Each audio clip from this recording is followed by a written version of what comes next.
आज का घिनौना सच, घिनौनी नजरें। विनाशा शाम को अपने पति के लिए जूस बना रही थी। तभी उसकी छोटी बहन पूनम का फोन आया।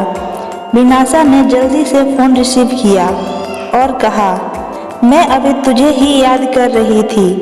तुझे आम का जूस पसंद है ना, इसलिए जब भी बनाती हूँ हमेशा तेरी याद आ जाती है। पर विनाशा की बहन पूनम बिल्कुल खामोश थी।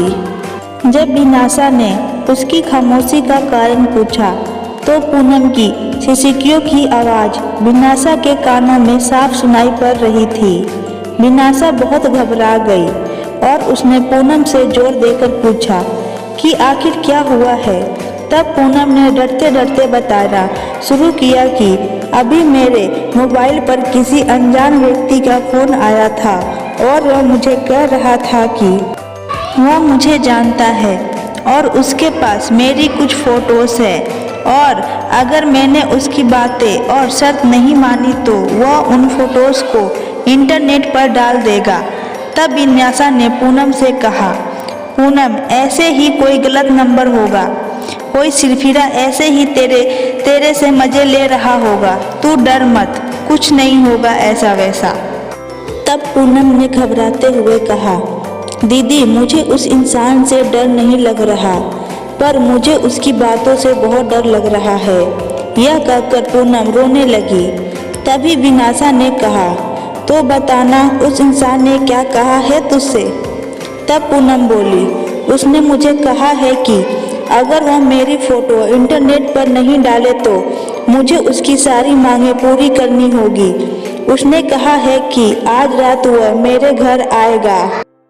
और इतना कहते ही पूनम जोर जोर से रोने लगी और रोते रोते बोली, दीदी मुझे उसकी बातें सुनकर घिन आ रही है। ऐसा लग रहा है जैसे उसने मेरे साथ कुछ गलत कर दिया हो। अगर अभी वो मेरे सामने आ जाए तो मैं उसे इसी वक्त जान से मार दूंगी। इतना कहकर पूनम चीखने लगी। तभी विनाशा ने पूनम से कहा, अरे पूनम तू संभाल अपने आप को और मुझे उस घिनौने इंसान के नंबर भेज, मैं उसे अभी मजा चखाती हूँ। यह कहकर विनाशा ने फ़ोन काट दिया।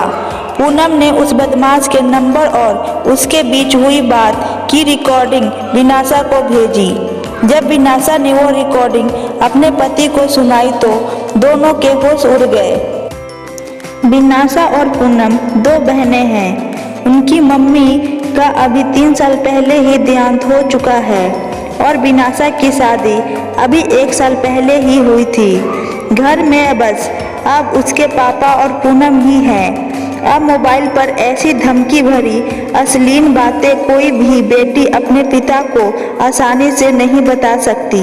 इसलिए पूनम ने सारी बातें अपनी दीदी विनाशा को बताई। अगले दिन ही विनाशा और उसका पति पुलिस स्टेशन पर जाकर उस इंसान के खिलाफ पुलिस कंप्लेंट करवा आए। बाद में जब पुलिस ने छानबीन की तो पता लगा कि वह लड़का पूनम के मोहल्ले का ही निकला जो मानसिक गंदगी से पीड़ित था। उसकी सोच और उसके विचार हर एक लड़की के प्रति घिनौनी नज़र रखते थे।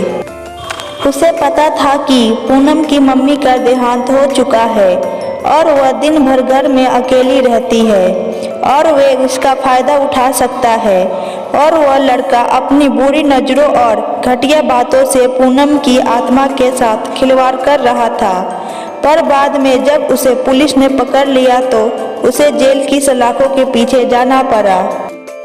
दोस्तों, आज भी हमारे समाज में उस जैसे मानसिक रोगी बैठे हैं जो हजारों लड़कियों की आत्मा के साथ खिलवाड़ कर रहे हैं। इनमें से कुछ लड़कियां तो मजबूत होती है जो ऐसे रोगियों को अच्छा सबक सिखाती है और कुछ लड़कियां उनसे डर जाती है और उनकी मांगों को पूरी करते करते उनकी घिनौनी नज़रों का शिकार बन जाती है।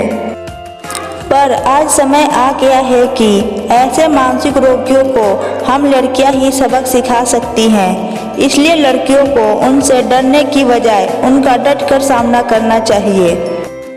दोस्तों, इस वीडियो से आपकी क्या राय है कमेंट में बताएं। वीडियो अच्छी लगे तो वीडियो को लाइक करें और चैनल पर नए हैं तो चैनल को सब्सक्राइब करें।